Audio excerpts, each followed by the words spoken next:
Okay, deemed resident, an individual being an Indian citizen having total income other than income which accrues or arises outside India, यानी कि foreign income exceeding rupees 15 lakh.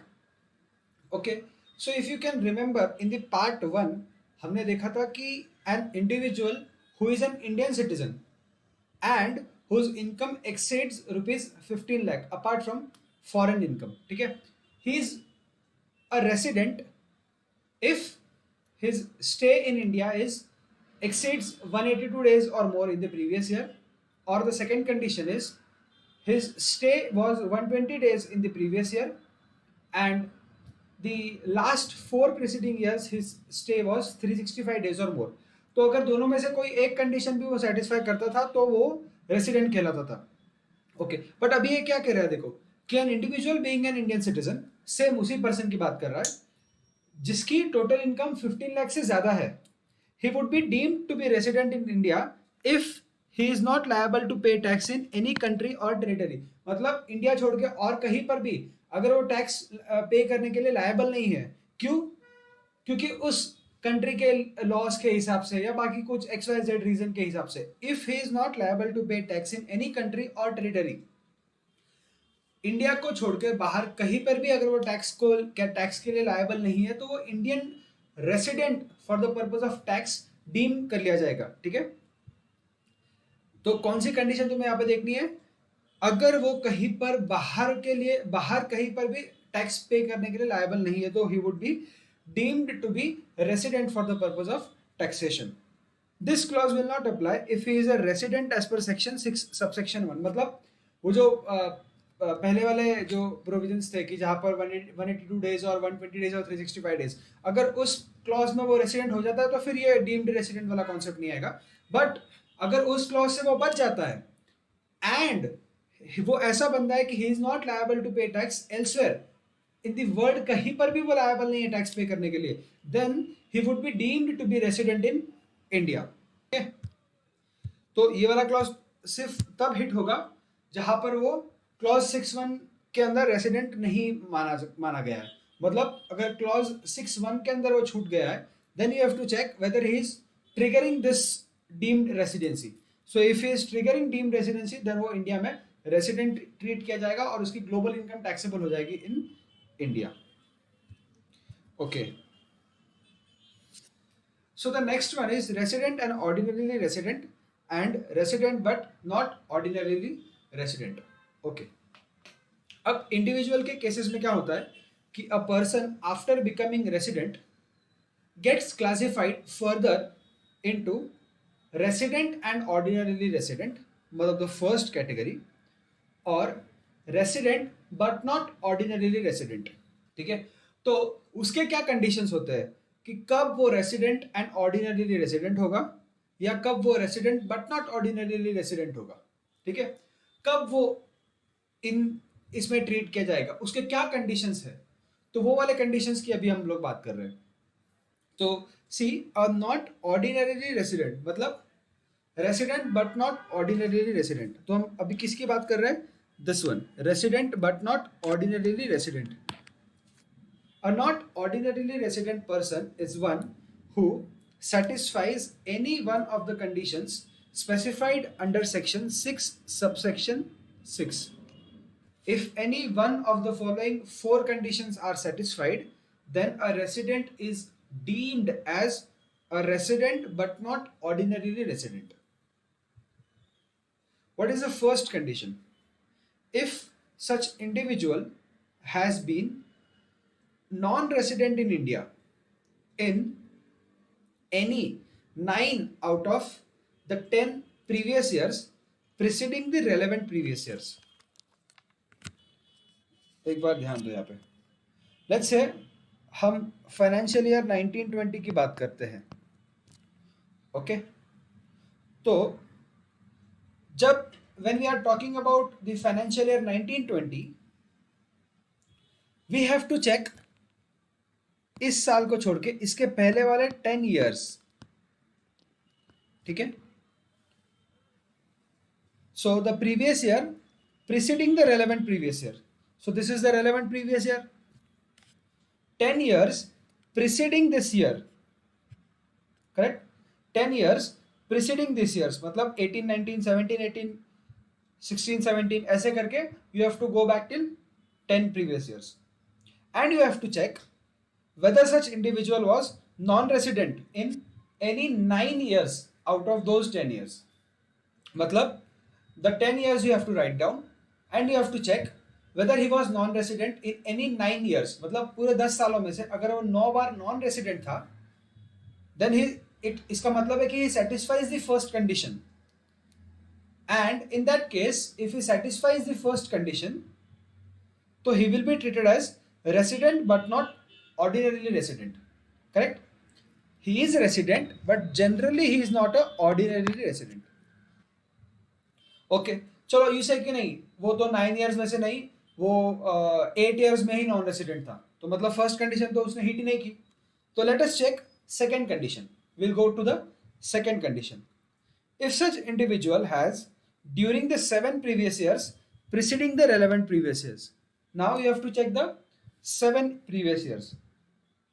Been in India for a period of 729 days or less. मतलब 7 previous years preceding the relevant previous years.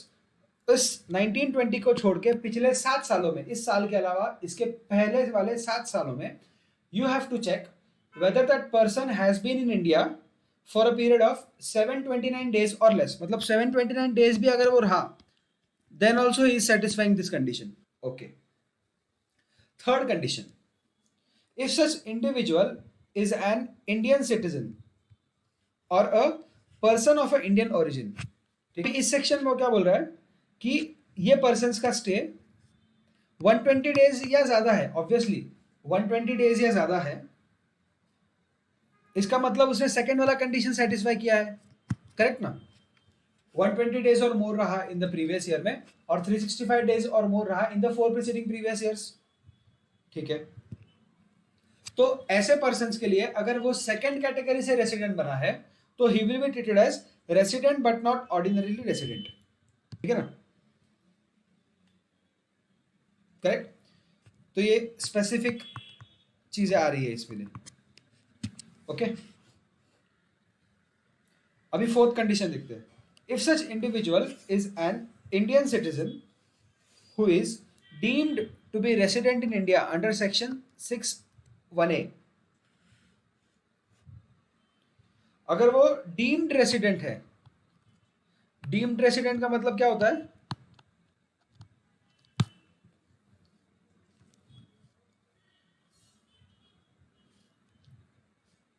तो such cases में if a person is a deemed resident, अगर deemed resident आ गया तो deemed resident is always a resident but not ordinarily resident. Resident but not ordinarily resident. Okay, ठीक है. तो Brett Lee an Australian cricket player, ठीक है, visits India for 100 days in every financial year. ठीक है, हर साल वो 100 दिन इंडिया में होता है. मतलब असेसमेंट ईयर 21-22 जो क्वेश्चन ने बोला है, असेसमेंट ईयर 21-22 इस साल में भी वो 100 दिन इंडिया में था. करेक्ट. और वो बोल रहे हैं कि this has been his practice for the past 10 financial years. मतलब पिछले 10 सालों से वो ऐसा ही कर रहा है. Past 10 financial years, past 10 financial years का मतलब है इस साल को पकड़ के 10 साल. ऐसा नहीं बोल रहे हो कि इस साल को छोड़ के और 10 साल. तो इस साल को पकड़ के और 10 साल उसका यही ट्रेंड रहा. Correct. Find out his residential status for assessment year 21-22. Okay, तो लेट अस रिकलेक्ट कि हमने इंडिविजुअल के लिए क्या रूल्स पढ़े थे in order to be a resident. तो सबसे पहला हमने रूल पढ़ा था कि इसका स्टे 182 डेज से ज्यादा होना चाहिए इन द प्रीवियस ईयर, या his stay should be 60 days or more in the relevant previous year and 365 days or more in the previous years in the 4 preceding previous years. तो मुझे बताओ first वाली condition, क्या उसका stay assessment year 21-22 में क्या 182 days या ज्यादा था? नहीं, फर्स्ट वाली कंडीशन उसने सेटिस्फाई नहीं की। तो let us come to the second condition now. Second condition क्या थी कि 60 डेज, 60 डेज तो था, he was there for 100 days. चलो अभी चेक करते हैं कि उसका टोटल स्टे 365 डेज से ज्यादा था क्या। Late us see his total stay. ठीक है, टोटल स्टे देखते हैं अब इसका क्या था। असेसमेंट ईयर 2000, 2021, 19, 20, 18, 19, 17, 18, मतलब इन 4 प्रीवियस ईयर का स्टे 365 डेज और मोर आना चाहिए। करेक्ट। तो 100 डेज, 100 डेज, 100 डेज, 100 डेज, मतलब 400 डेज आ गया। तो इट इज 365 डेज और मोर। 100 डेज 100 डेज करके वो आ रहा है, तो it is every year it is 100 days only. ठीक है, तो इसका मतलब उसका टोटल स्टे 365 डेज से ज्यादा आ रहा है। ठीक है, तो अब हमें पता चला कि वो है रेसिडेंट, बिकॉज उसका स्टे 60 डेज से ज्यादा था इन द प्रीवियस ईयर और उसका टोटल स्टे 365 डेज से ज्यादा था। तो ही is a resident for sure. तो हमें पता है कि once an individual is a resident, he is further classified into resident but not ordinarily resident और resident and ordinarily resident। तो हमने कहा था कि अगर वो चारों में से कोई एक कंडीशन भी सेटिस्फाई करता है then is a resident but not ordinary resident. Correct, इन चारों में से अगर वो कोई एक कंडीशन भी सेटिस्फाई करता है then he is a resident but not ordinary resident. तो let us see first condition वो सेटिस्फाई करता है क्या। Whether such individual is a non resident in 9 out of 10 previous years. इसके लिए तो क्वेश्चन ने कुछ डेटा ही नहीं दिया हमें, बताएगा कि पिछले 10 सालों में उसका रेसिडेंशियल स्टेटस क्या था, ही वाज अ रेसिडेंट या नॉन रेसिडेंट, कुछ भी नहीं बताया। तो ये वाला कंडीशन तो हम लोग चेक ही नहीं कर सकते। सेकंड कंडीशन क्या बोल रहे हैं वो कि 7 प्रीवियस ईयर्स में उसका स्टे 729 डेज और लेस होना चाहिए। ठीक है, ये वाला डेटा है हमारे पास। ठीक है, वो क्या बोला है कि ये सिलसिला हर दिन 100 दिन आने का पिछले 10 साल से चल रहा है। तो इसका मतलब पिछले 7 सालों में, अभी इसके नीचे और अगर मैं जाऊँ तो 16, 17, ठीक है, I will write here 2016, 17, 2015, 16 and 2000। ठीक है, ठीक है, तो हर दिन 100 दिन, तो 7 ईयर्स में 700 डेज आता है। इसका मतलब इट इज 729 डेज से कम। तो ही is a resident but not ordinarily resident because he satisfies any one of the 4 conditions. Correct, he satisfies any one of the 4 conditions. ठीक है, चलो ये आंसर तो हमें पता चल गया। ठीक है, हम लोग चलो तो सबसे पहले फर्स्ट क्वेश्चन का आंसर देखते हैं। ठीक है, आईसीआई ने क्या फर्स्ट आंसर बताया है। चलो late us see the first answer.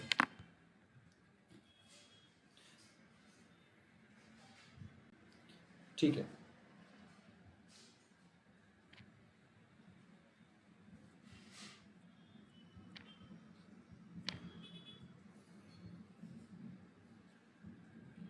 Okay, तो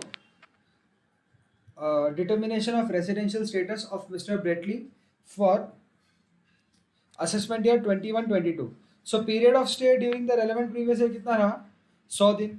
correct, calculation of period of stay during the 4 preceding previous years, 100 into 4, 400 days।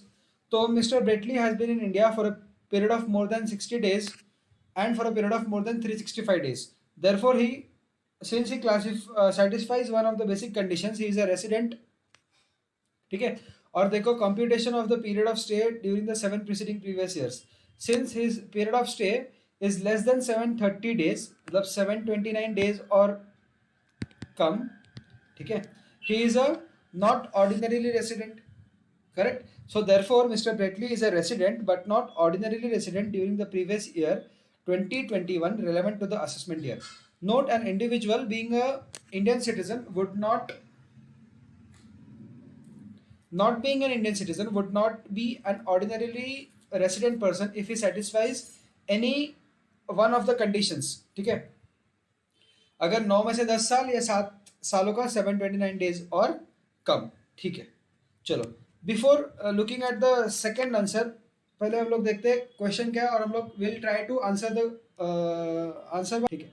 So would your answer change if Srinath an Indian citizen who resides in Australia and represents the Australian cricket team, तो a person who is a Indian resident, Indian citizen और a person of a Indian origin, ठीक है। So for such persons हमने देखा था कि residential status पता करने के लिए we divide such persons based on their income. If their income is less than 15 lakh or it is more than 15 lakh. So if it is less than 15 lakh, since the question has not mentioned their income, we presume that it is less than 15 lakh. He is a resident if he satisfies क्या है, एक ही condition है उसके लिए, 182 days से कम होना चाहिए उसका रेसिडेंशियल स्टे, उसका पीरियड ऑफ स्टे। तो देख लो इसका कितना दिन था, 100 डेज था, तो 182 डेज और मोर तो है ही नहीं इस क्वेश्चन में, तो ही इज अ नॉन रेसिडेंट। सिर्फ एक ही कंडीशन थी, ठीक है, वो भी सेटिस्फाई नहीं की इसने, तो ही इज अ नॉन रेसिडेंट, ठीक है। लेट अस सी इंस्टीट्यूट क्या बोल रहा है इसके बारे में। See if the above facts relates to mister Srinath an Indian citizen who is residing in Australia comes on a visit to India, he would be treated as non-resident in India irrespective of his total income, ठीक है, since his stay is any case less than 120 days। अच्छा, तो अगर वो income वाला criteria भी हम लोग बीच में लाते फिर भी उसको कौन सी कंडीशन सेटिस्फाई करनी पड़ती, उसको सेटिस्फाई करनी पड़ती वो वाली कंडीशन जहां पे हिज स्टे इज 182 डेज और मोर और 120 डेज एंड फिर 365 डेज और मोर, तो वो वाली कंडीशन भी सेटिस्फाई नहीं होती। तो इंस्टीट्यूट ने बोला कि he would be a non resident, but उस केस में मुझे एक बात समझ में नहीं आती कि why institute here ignores the fact कि he still can be a deemed resident, correct, he still can be a deemed resident. So I don't think this way of writing the answer is correct. Okay, I think we should mention the fact कि we presume that his total income is less than 15 lakh and accordingly he needs to satisfy condition number 1, that is his stay should be 182 days or more, and accordingly he is a non-resident, ठीक है, उस वे में हम इसको